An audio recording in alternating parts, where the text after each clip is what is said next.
Okay, yes, this is Brent Leary, still kicking it here at ICON 2017.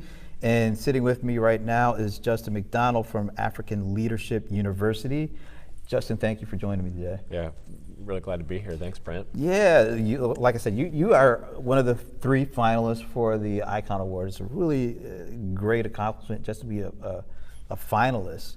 So let's talk a little bit about what you guys are doing, and maybe you can give us a little bit of a background with African Leadership University. Yeah, absolutely.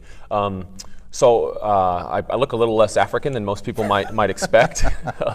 Our founder is Fred Swaniker, and it's our CEO and founder, and we've got a really diverse team. The team just the marketing team alone. We've got people from India, obviously people from the continent.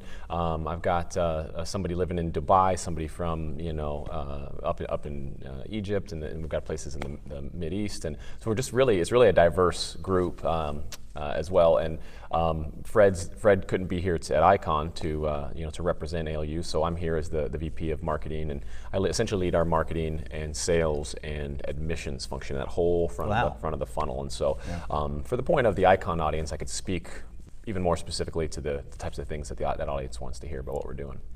So your question, I think, was what's ALU up to?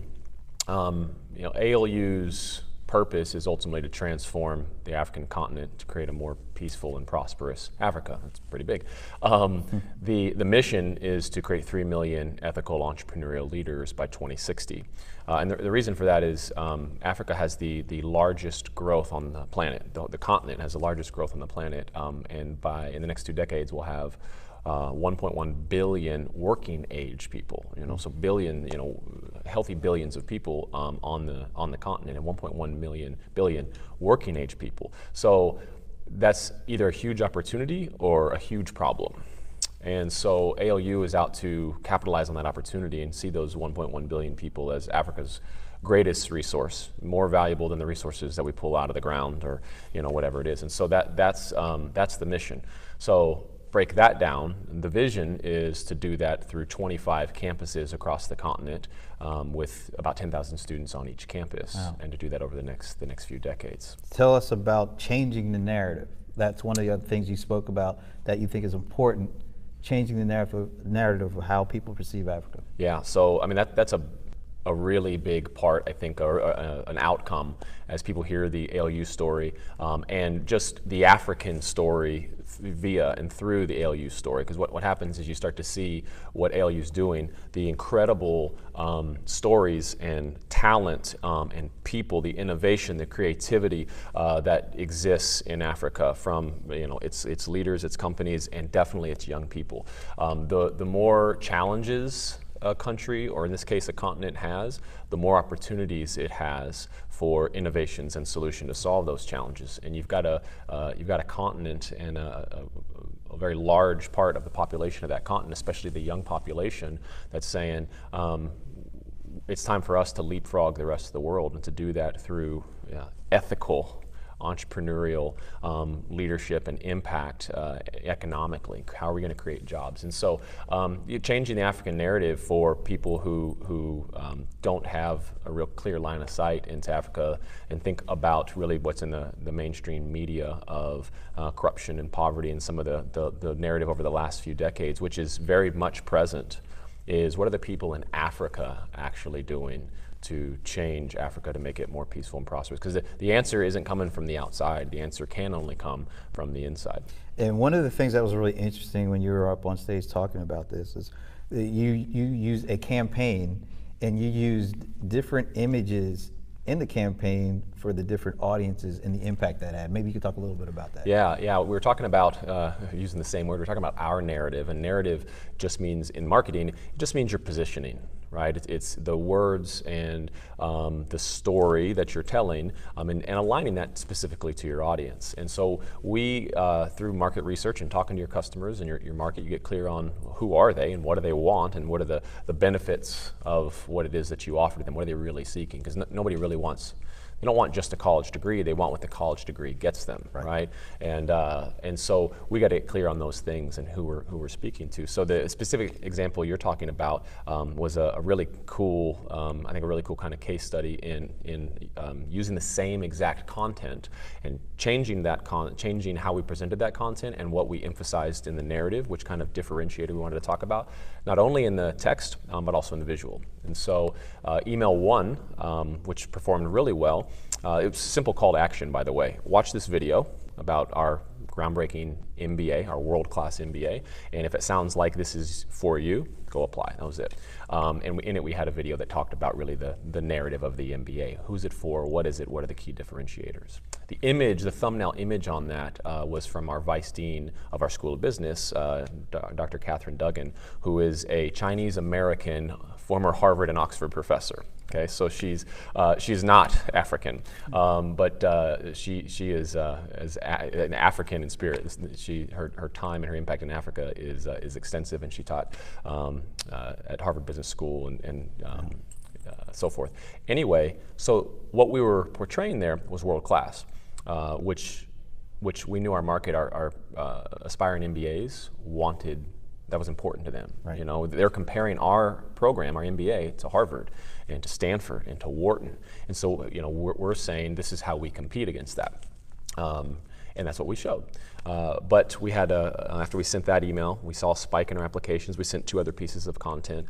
And we were a little short on our goals from where we wanted to be to drive our funnel. We needed this many applicants to get this many students. And we're a little bit short. It was literally the last 3 days of our cycle, the final deadline. And so it was, what do we have, you know, that we can actually, you know, try to get over the finish line. And so I think like any business people, any marketers too, you use what you already have. So we had a list of people who we knew wanted this content and were interested in this content. We knew because all of them in this list that we were sending our broadcast to had just taken or recently taken their GMAT, which is the test you take before you get your MBA, and they all lived in Africa.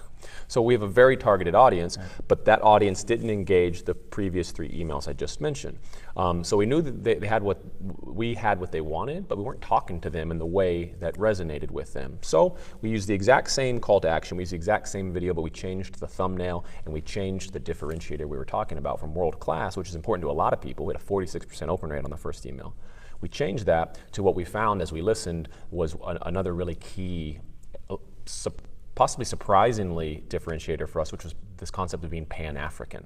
Our MBA now has over 70 students, and they're from over 30 countries. Wow. And so it was making those connections with other MBA professionals from other countries, and to expand the network and get some of that context.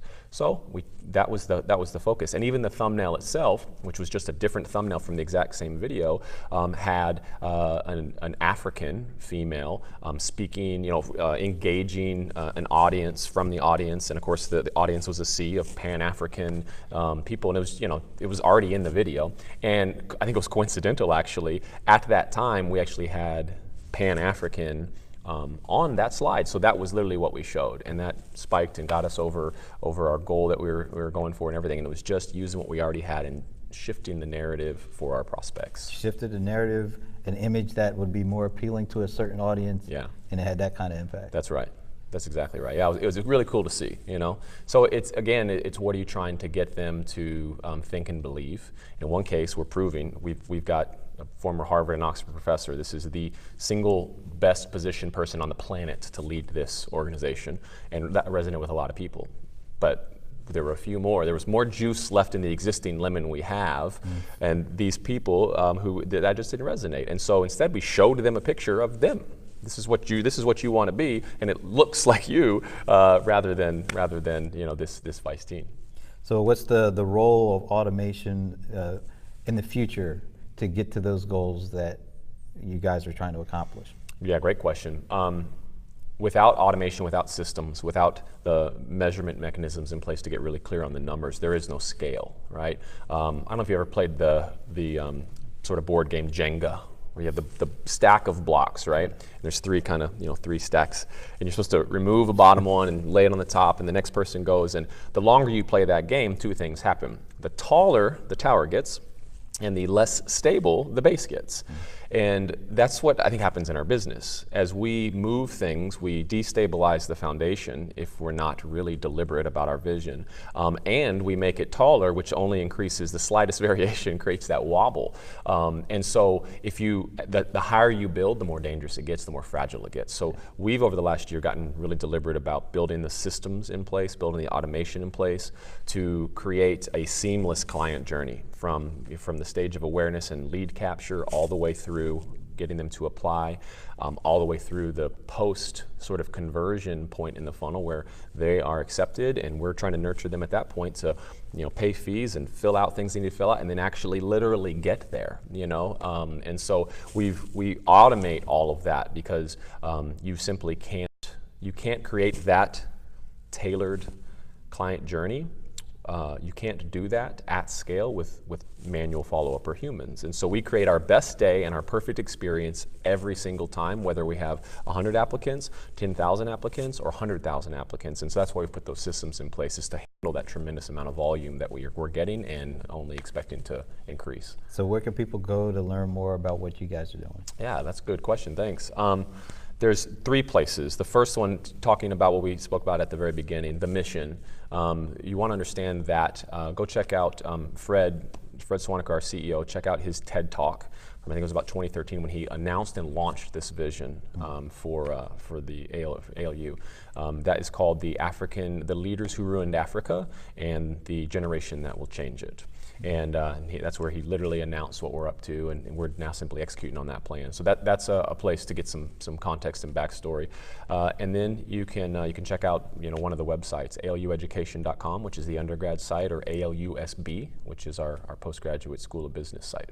Very cool. And you filled in for Fred on your son's 8th birthday. Yes. It's pretty cool that you brought that into the mix as well. Yeah, well, you talk about your own purpose and your own why. We do all this stuff, and I'm really clear, and our family's really clear on what matters. And so I was going to miss the birthday, but we brought him down, and he thought that whole thing was his big birthday party. And after this, I'm going to go have a pizza party by the pool with them. They're doing homework up in the hotel room right now, so we get to spend some time together today. Awesome. Thanks again for your time. I appreciate it. Okay, well, that was great. Hey, let me get a couple of pictures.